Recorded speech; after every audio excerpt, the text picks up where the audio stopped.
pregame.com. Let's cash a ticket before Monday Night Football. This is Brad Powers in the pregame.com studios just off the Vegas Strip. We're talking the Independence Bowl, NC State against Vanderbilt. Not exactly a scintillating matchup, but we can make money off of it.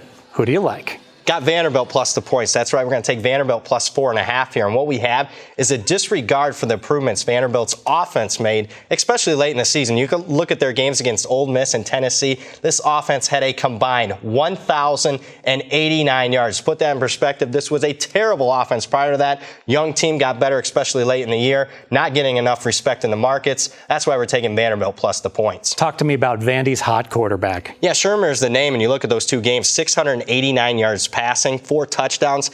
Prior to that, in the first 10 games of the season, only had 5 total touchdown passes. I got to tell you, I worry about NC State's motivation also in this game. They had that big win against North Carolina, and now they're playing a less than sexy matchup, Vanderbilt. You got to question if they're all in here. Yeah, believe it or not, that game probably saved their coach's job, despite the fact they were a double-digit underdog going into that. So that was the highest of highs for them. They're used to playing in bowl games, so I think it's business as usual here. They're definitely not overexcited playing against Vanderbilt. In stark contrast to where Vanderbilt finds themselves, they should be super excited. Yeah, they are. Keep in mind, this is a Vanderbilt team that hasn't been to a bowl game in the last 3 years, and it's the first bowl game for a lot of these players. They're a young team, and it's the first bowl game for this coaching staff. If you saw the way they celebrated the win over Tennessee in the finale, you knew they were going to be excited for a bowl matchup.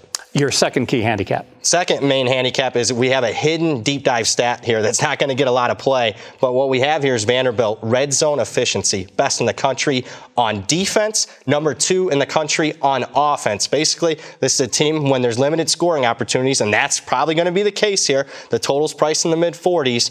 So when you have limited scoring opportunities, I want to make sure on offense I take advantage of them. And when I'm on defense, I prevent the opponents from scoring. And Vanderbilt's the best team in the country in both areas. Now, you know what I'm going to say. They're ranked number 1 and number 2. There's nowhere to go but down. Any worries about regression here? No, I'm not. It's not a 3 or 4 game sample size. It's a full season stat. And what we have here, usually when it comes down to the red zone efficiency, it's all about avoiding the mental lapses, the turnovers, the mental errors. And Vanderbilt's a high academic institution, high football IQ kids. They just don't make the mistakes when they're down there. We're betting on the smart kids. Let's make it official. All right, let's make it official. We're taking Vanderbilt plus the points. What we have is a disregard for their improvements on offense, especially late in the season where they put up over 1,000 yards in their last 2 games.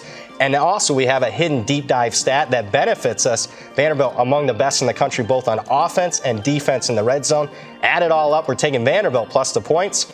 More videos at pregame.com.